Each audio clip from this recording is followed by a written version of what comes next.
आगामी यूपी विधानसभा चुनाव को लेकर तमाम पार्टियों की तैयारी शुरू हो गई है।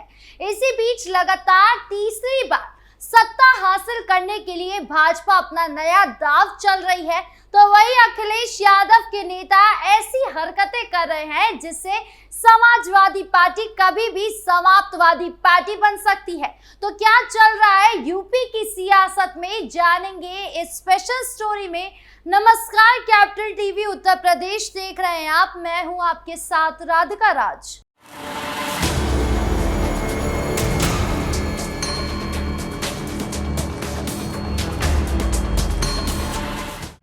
बीजेपी के सर्वे ने बढ़ाया विधायकों की टेंशन। उत्तर प्रदेश विधानसभा चुनाव में तकरीबन 2 साल का वक्त बाकी है, लेकिन मिशन 2027 को लेकर अभी से सियासी गुना गणित सेट होने लगा है। और इसी बीच 2017 से सूबे में सत्ता पर काबिज भारतीय जनता पार्टी जीत की हैट्रिक लगाने के लिए रणनीति तैयार करने में जुट गई है। भाजपा प्रत्याशियों के चयन को लेकर कोई गलती नहीं करना चाहती, इसीलिए फूक फूक कर कदम आगे बढ़ा रही है। टिकट का फॉर्मूला सेट हो गया है।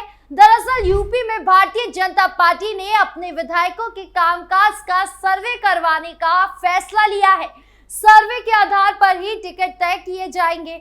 पार्टी टिकट बांटने से पहले विधायकों को जनता की कसौटी पर कसेगी। जनता के बीच में विधायक जी छवि कैसी रखते हैं, ये देखा जाएगा। इसको लेकर विधानसभा वार डेटा तैयार किया गया है। बीजेपी का मैसेज साफ है, पार्टी टिकट उन्हीं को देगी जो जनता के बीच पसंद किए जाते हैं। सर्वे में विधायकों के परफॉर्मेंस का आकलन ए, बी और सी तीनों श्रेणी में किया जाएगा। सर्वे के बाद विधायकों को श्रेणी बंद करते हुए अंक दिए जाएंगे। सबसे ज्यादा अंक पाने वाले विधायक को ए श्रेणी में रखा जाएगा। इसी तरह अंक के आधार पर बी और सी कैटेगरी में रखा जाएगा। प्रदेश के स्तर से पूरा डाटा तैयार करके पार्टी के शीर्ष नेतृत्व को रिपोर्ट भेजी जाएगी। उन विधायकों का पत्ता साफ हो सकता है जो जनता के बीच पैमाने पर खरे नहीं उतरते हैं। फीडबैक के आधार पर भी तय किया जाएगा कि प्रत्याशी की दावेदारी उसके जमीनी हकीकत से कितने मेल खाती है। यूपी में सहयोगी दल सुभाषपा भी इसे सही मानती है। विधायकों तक जनता की पहुंच और उनकी विजिबिलिटी, परफॉर्मेंस से संतुष्टि और लोकप्रियता का स्तर तक के इस आकलन में पूरी गोपनीयता बढ़ती जाएगी। हालांकि भाजपा विधायकों के इस सर्वे रिपोर्ट पर सपा हमलावर हो गई है। भाजपा विधानसभा चुनावों में विधायकों को लेकर कई बार सर्वे कराती रही है और उसके आधार पर कई बार टिकटों का बंटवारा भी हुआ है। ऐसे में विधायकों के लिए ये सर्वे चिंता बढ़ाने वाला हो सकता है। यानी भाजपा ने ये साफ कर दिया है कि अगर काम नहीं तो टिकट नहीं, और देखा जाए तो ये सर्वे होना बेहद जरूरी है ताकि नेता केवल कुर्सी पर बैठा ही ना रह जाए बल्कि काम भी करके दिखाए। और ये सिर्फ भाजपा नहीं बल्कि हर पार्टी में होना ही चाहिए। हालांकि भाजपा के नेता मंत्रियों के रिपोर्ट कार्ड खुलने वाले हैं, जिसके बाद उनके हाथ पांव फूल रहे हैं। चुनावी आहट के बीच सपा भाजपा के बीच कड़वाहट। चुनावी आहट ने पक्ष और विपक्ष के राजनेताओं के बीच कड़वाहट बढ़ा दी है। वो एक दूसरे पर व्यक्तिगत हमले कर रहे हैं। राणा सांगा, भीमराव अंबेडकर और व्योमिका सिंह पर सियासत अभी ठंडी भी नहीं हुई थी कि डीएनए का नया विवाद सामने आ गया है। विशेषज्ञ इसकी जड़ से अगले 2 वर्षों में होने वाले पंचायत और विधानसभा चुनावों को मान रहे हैं। उनके मुताबिक आने वाले समय में इन हमलों का तीखापन और बढ़ेगा। राज्यसभा में सपा सांसद रामजी लाल सुमन का राणा सांगा पर दिया गया खासा विवाद का विषय बना। यूपी की राजनीति इस मुद्दे पर खूब गरमाई। फिर डॉक्टर भीमराव अंबेडकर के साथ सपा अध्यक्ष अखिलेश यादव के चेहरे के कोलाज ने राजनीतिक हवा का ताप बढ़ा दिया। इसके बाद ऑपरेशन सिंदूर की सफलता पर प्रेस कॉन्फ्रेंस करने वाली विंग कमांडर व्योमिका सिंह पर सपा नेता रामगोपाल यादव की जाति सूचक टिप्पणी पर सियासी तूफान आ गया। ये मुद्दा थमा भी नहीं था कि ब्रजेश पाठक के डीएनए पर सपा का आपत्तिजनक बयान पुलिस थाने में दर्ज हो गया। लखनऊ विश्वविद्यालय में राजनीति शास्त्र के प्रोफेसर संजय गुप्ता कहते हैं कि राजनीति में इस तरह के हमले कोई नई बात नहीं है। जब जब चुनावों की आहट होती है तब तक राजनेता एक दूसरे हमलावर हो जाते हैं, मानो ये चुनावी तैयारी का एक अहम हिस्सा हो। ऐसा सिर्फ यूपी या भारत में ही नहीं बल्कि अन्य लोकतांत्रिक देशों में भी देखने को मिलता है। बता दें कि वर्ष 2026 की शुरुआत में प्रदेश में त्रिस्तरीय पंचायत चुनाव और वर्ष 2027 में विधानसभा चुनाव होने हैं। सपा मीडिया सेल के एक्स अकाउंट पर उप मुख्यमंत्री ब्रजेश पाठक पर आपत्तिजनक टिप्पणी करते हुए लिखा गया था कि बात बात पर सपा के डीएनए पर बयानबाजी करने वाले ब्रजेश पाठक अपना डीएनए अवश्य चेक कराएं। इसकी रिपोर्ट सोशल मीडिया पर भी जरूर डालें जिससे उनका असली डीएनए तो पता चले। उसके बाद जो लिखा गया वो इतना अमर्यादित था कि उसका जिक्र भी करना मुनासिब नहीं होगा। डिप्टी सीएम ब्रजेश पाठक ने सपा मुखिया को टैग करते हुए एक्स पर लिखा कि अखिलेश जी, ये आपकी पार्टी की भाषा है, ये आपकी पार्टी का ऑफिशियल हैंडल है। लोकतंत्र में सहमति असहमति आरोप प्रत्यारोप सब चलते आए हैं और चलते रहेंगे, पर आप अपनी पार्टी को इस स्तर पर ले आएंगे। क्या आदरणीय डिंपल जी स्त्री विरोधी और पतती मानसिकता को स्वीकार करेगी?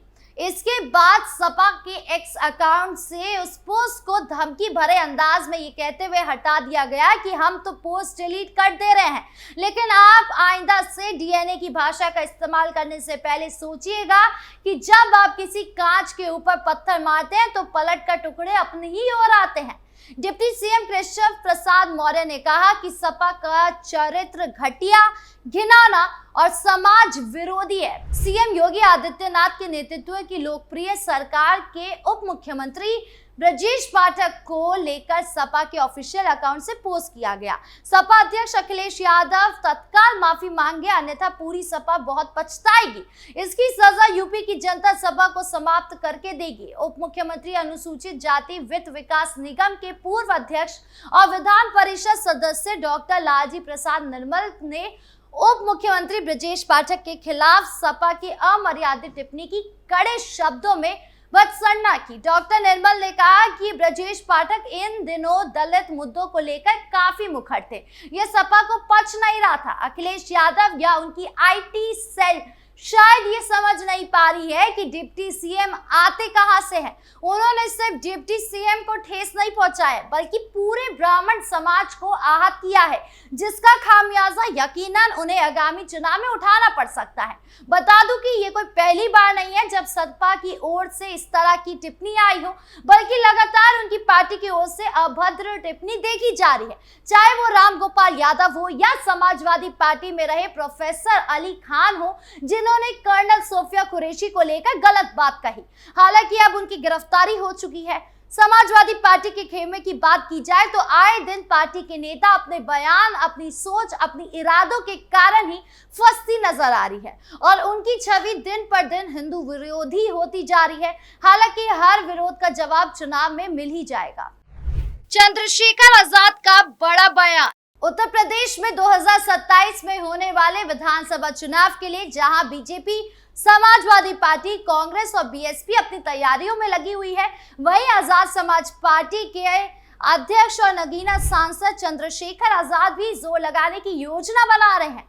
चंद्रशेखर इस समय प्रदेश के अलग अलग जिलों का दौरा कर संगठन को मजबूत करने में लगे हुए हैं। इसी कड़ी में वो रविवार को गाजीपुर पहुंचे, जहां उन्होंने प्रबुद्ध सम्मेलन में शामिल होने के साथ ही अलग साल होने वाले त्रिस्तरीय पंचायत चुनाव में जीत के लिए कार्यकर्ताओं को मंत्र दिया।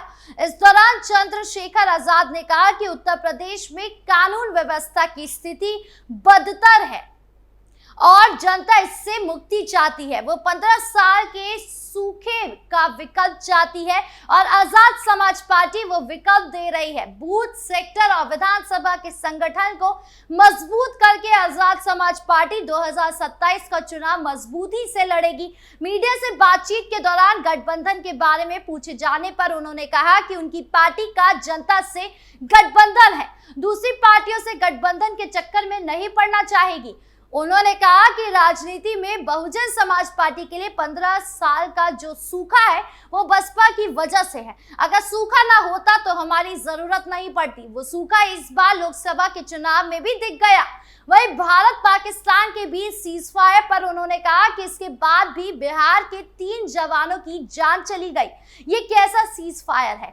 क्या हम इतने कमजोर हो गए कि मुट्ठी भर के देश से डर बैठे हैं? इस मामले पर मैंने सुझाव दिया है और संसद का विशेष सत्र बुलाने की मांग भी की है। सीज फायर के लिए अमेरिका की कथित मध्यस्थता पर उन्होंने कहा कि हमारे समझौते पर अब अमेरिका भी बैठे नेता कर रहे हैं। हम इतने कमजोर तो 20 साल पहले भी नहीं थे और अब तो हम आगे चल रहे हैं। इसके अलावा भारतीय सेना की महिला अधिकारियों पर जाति सूचक टिप्पणियों के बारे में उन्होंने कहा कि मैं इस बात से सहमत नहीं हूं, क्योंकि सेना का कोई जाति धर्म नहीं होता है।